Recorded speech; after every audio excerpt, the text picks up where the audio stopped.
Sanjaya adalah cicit dari Wreti Kandayun, raja pertama Kerajaan Galuh.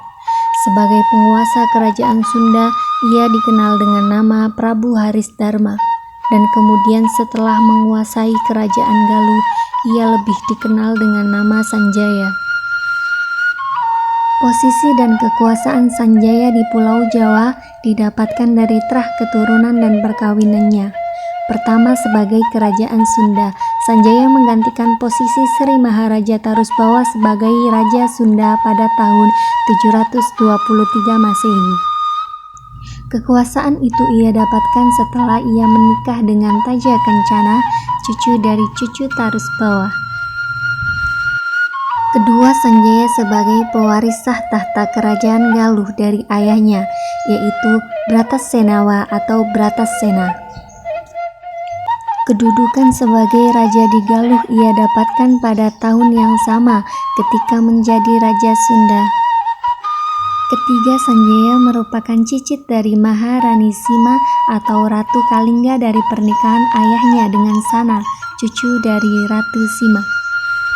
Jika dilihat dari garis pernikahan orang tuanya, maka Sanjaya merupakan ahli waris dari Kerajaan Kalingga atau sekarang menjadi wilayah Jawa Tengah.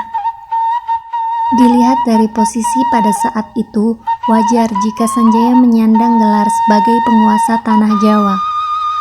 Asal mula Sanjaya menjadi penguasa Sunda Galuh didasari oleh rasa sakit hati Sanjaya kepada Galuh atas tragedi pemberontakan Purbasora terhadap ayahnya yang mengakibatkan terusirnya dari Kerajaan Galuh. Purbasora dan Bratasenawa ayah Sanjaya sebenarnya adalah saudara seibu lain ayah. Atas pemberontakan itu, Bratasenawa dan keluarga berhasil meloloskan diri ke pangkuan pusat Kerajaan Sunda. Tragedi terusirnya Bratasenawa dari Galuh ini sangat menyakitkan keluarga dari Kalingga, karena Bratasenawa adalah menantu dari putri mahkota Kerajaan Kalingga. Untuk menghibur dan menghapus rasa kecewa putri dan menantunya, Ratu Parwati menyerahkan tahtanya pada Sana, istri dari Bratasenawa. Lalu Sana berkuasa di Mataram selama 16 tahun dengan didampingi suaminya yaitu Bratasenawa. Pada saat itu Sanjaya sebetulnya memiliki hak dan kesempatan menjadi penerus tahta kerajaan, yaitu Kerajaan Sunda, Kerajaan Galuh, dan Kerajaan Mataram. Namun Sanjaya memilih merebut tahta Galuh dari Purbasora atas dasar hak dan balas dendam atas perlakuan terhadap ayahnya. Sanjaya pun pergi ke Denuh menemui Resi Guruwalayasa untuk mempersiapkan diri dalam rencana penyerangan ke Kerajaan Galuh. Di Denuh, Sanjaya banyak belajar ilmu kepemimpinan dan taktik peperangan dari Resi Guruwalayasa. Setelah sekian lama ia berguru kepada Resi Guruwalayasa, lalu Sanjaya pun pergi menuju Pakuan untuk menemui kakek mertuanya yaitu Raja Tarusbawa untuk meminta bantuan pada Kerajaan Sunda. Sanjaya pun disarankan untuk berhati-hati terhadap Galuh, karena pada saat itu Galuh memiliki pasukan militer yang berasal dari Indraprastha yang dikenal sangat tangguh dan teruji dalam peperangan. Sebelum melakukan peperangan, Sanjaya terlebih dahulu meminta restu kepada ayahnya yaitu Bratasenawa. Ia pun berpesan untuk berhati-hati dan tetap menghormati orang tua atau sesepuh yang ada di Galuh. Sanjaya hanya diizinkan untuk menyingkirkan Purbasora. Sanjaya pun menerima dan mematuhi amanat yang diberikan ayahnya itu.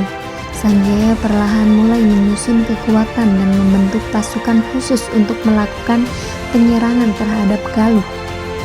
Sebelum penyerangan itu dilakukan, Sanjaya terlebih dahulu bertemu dengan Resi Guru Sapakwaja dan Resi Guruwalayasa untuk meminta izin sekaligus agar mereka tidak ikut campur dalam urusan peperangan ini.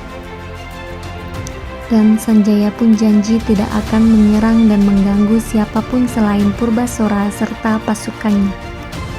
Serangan itu pun terjadi. Pasukan khusus yang dipimpin langsung oleh Sanjaya langsung menusuk ke pusat Kerajaan Galuh. Pertempuran kedua pasukan itu pun berlangsung sangat dahsyat. Dengan kesiapan dan ketangguhan Sanjaya bersama pasukannya, Sanjaya pun berhasil menaklukkan sekaligus merebut tahta Galuh dari Purbasora dan membumi hanguskan kerajaan Indraprastha sebagai kerajaan pendukung Purbasora. Dalam waktu yang bersamaan, Sanjaya mendapatkan tahta kerajaan Sunda dari Tarusbawa dan juga menjadi penerus tahta Mataram dari ibunya yang bernama Dewi Sana. Selain menjadi raja dari Sunda Galuh, Sanjaya pun menjadi penguasa atas bumi Mataram. Kemudian kekuasaan tahta kerajaan Sunda Galuh ia berikan kepada putranya dari Taja Kencana yakni Tamperan Brahmawijaya.